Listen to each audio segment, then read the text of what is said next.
Hey everybody, welcome back to the channel. Hope you're doing good. Hope you're doing well. Guys, today we're going to be looking at the Diatone Roma F35. The 3.5-inch freestyle quad that's not really 3.5, it's more like a 5-inch. Alright guys, so we're going to be doing this video a little bit different. We're going to go ahead and fly the quad first. You know, you can get all the flight footage, so if you just want to see how it flies, you can watch that first. And after that, we're going to open the box, we'll get in the box and kind of do a close-up overview of what the actual quad looks like. And then I'll give you my conclusive ending remarks, you know, what I think of the quad and stuff like that. All right, let's get right to the flights, guys. Let's go. All right, let's go.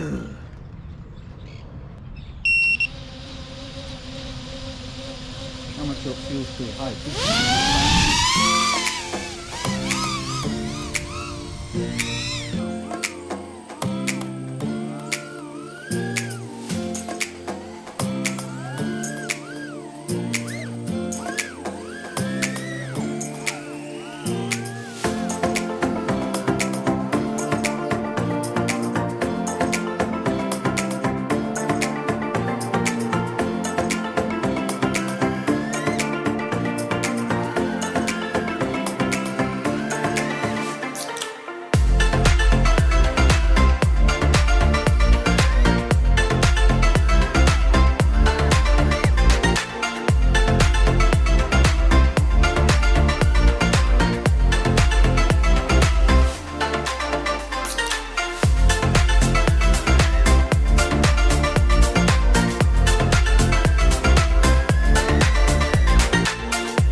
Oh yeah, these motors are super cold.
So I just realized that top plate is flexed quite a bit to get over the air unit.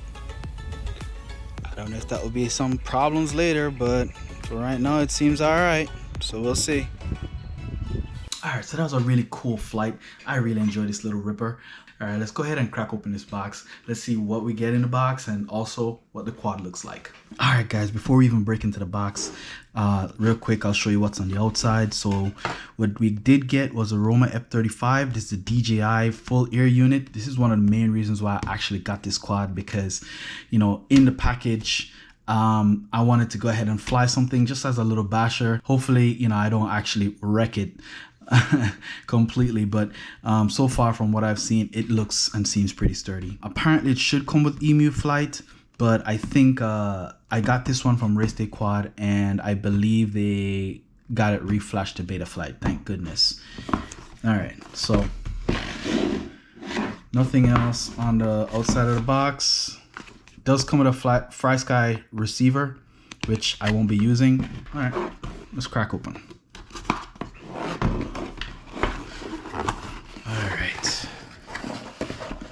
Alright, so what do we have? We have the assembly diagram. So of course, if you break anything, you'll know exactly how to put it back. So that's cool.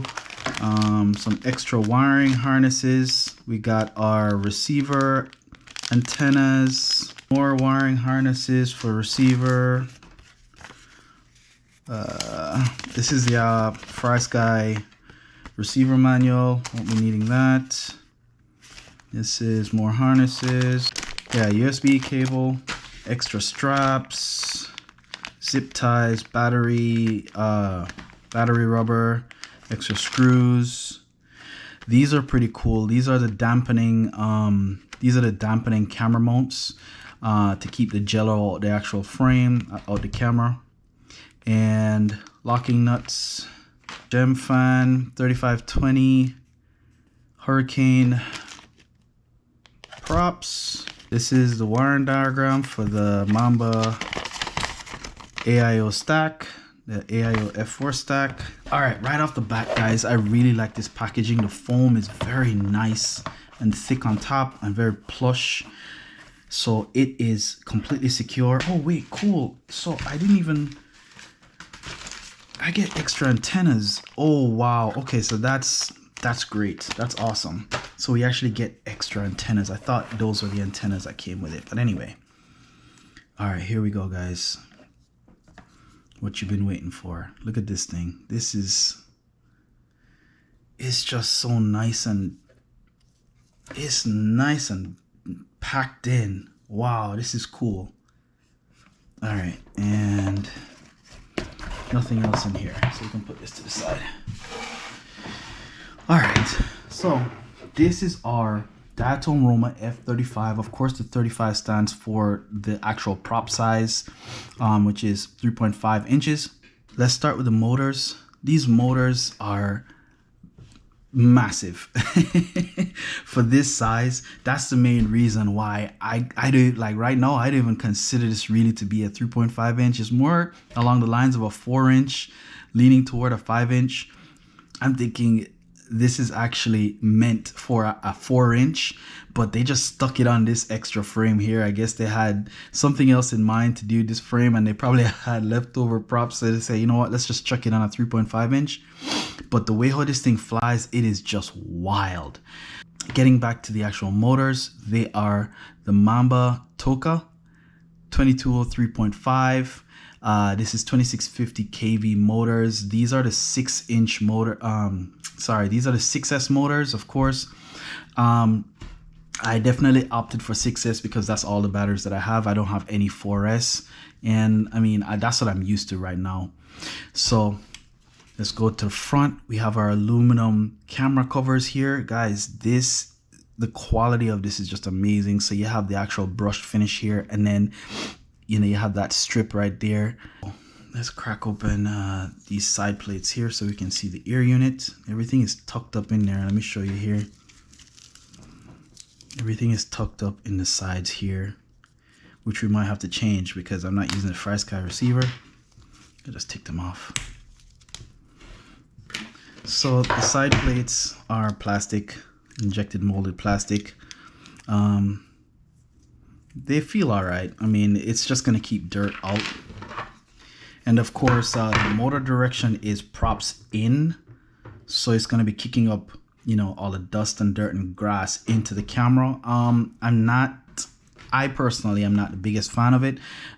It doesn't really fly any different, but I just prefer it kicked to the side so that I'll always be able to see from my camera, you know, because I crash a lot. All right, so looking from the sides, we have our air unit, full air unit, and our Mamba F4 flight stack sandwiched all the way down there. Looking good. Everything is just so densely packed, guys. I'm looking here and it looks like the screws are actually touching on the air unit. Maybe I'll put a piece of rubber on there just to make sure it's not, you know, touching the screws onto the actual body. All right, so we have our capacitor back there, and we also have our little beeper. That's just double-sided taped onto the actual bottom plate. All right, our FrSky receiver stuck back here. I need to check out Betaflight to make sure that it's configured to use the air unit as my receiver, because that's what I'm going to be using. Flipping over to the bottom plate. The actual arms I believe are 3-inch or 3.5-inch. I'll put that up on the screen. And the actual quality of this thing is just amazing, guys. Just look at these. Look at the design of these screws, the countersunk screws.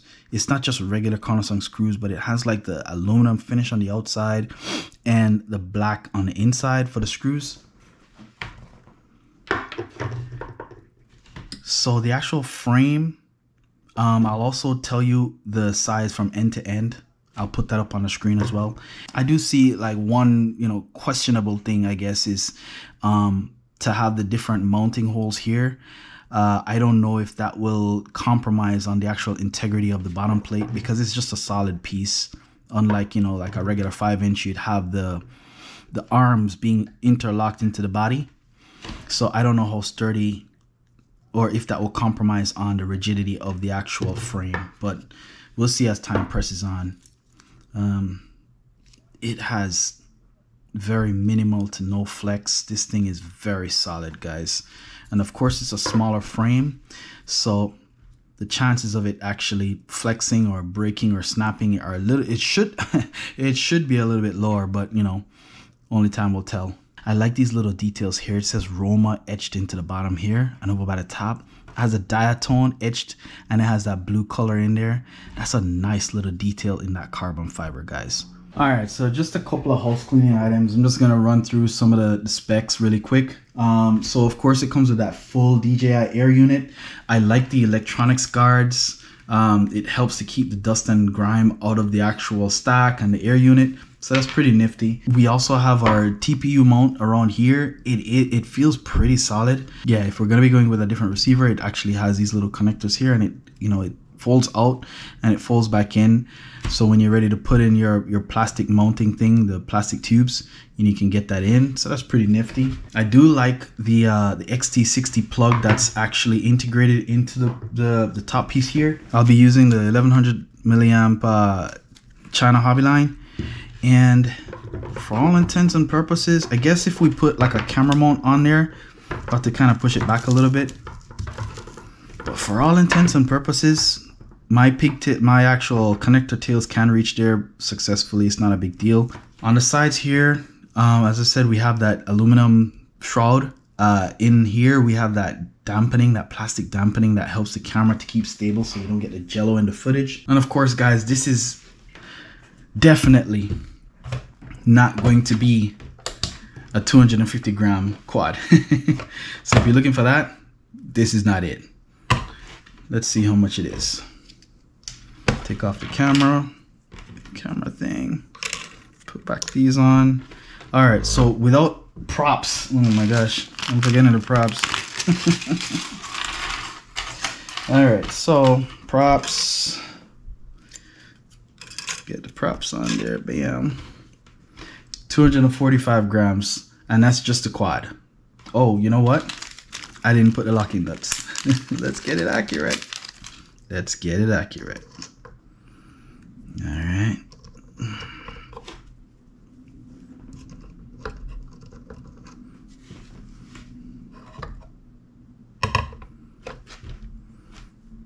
$246, and with my lightest battery that I have, of course it's gonna be like way over that. Yeah, it's 452 grams. Ridiculous. Okay, so yeah, clearly, you know, if you go lighter on the batteries, you can probably get it a little bit closer or under 350-ish. But yeah, this thing is definitely not gonna be 250 gram quad at all. All right, guys, I hope you enjoyed that format, just to have the flight first, you know, get that out the way if you just wanted to watch that, and, you know, the actual review, the overview, you know, afterwards. It's a really, really amazing 3.5 inch quad. It does not fly like a 3.5 inch quad. It's definitely flying closer to a 5 inch.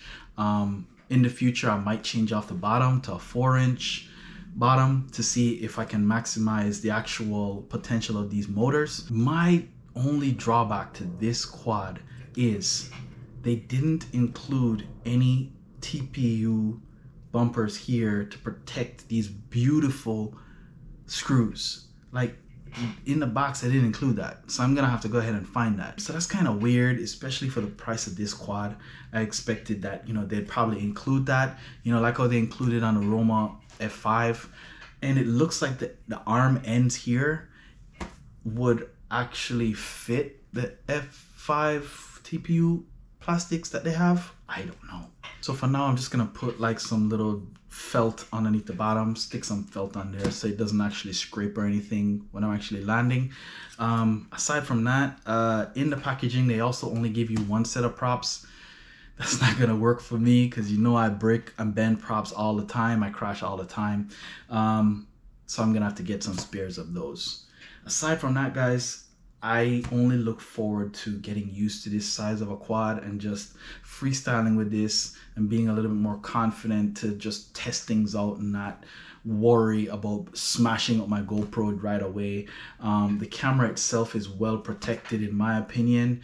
With these, I don't plan, well, you never really plan to actually fly head on into something, but I think for the most part, it will protect the camera. And if you do happen to smash the lens on the actual air unit, you can always just unscrew the actual lens cover and replace it. So it's not a big deal, at least not for me.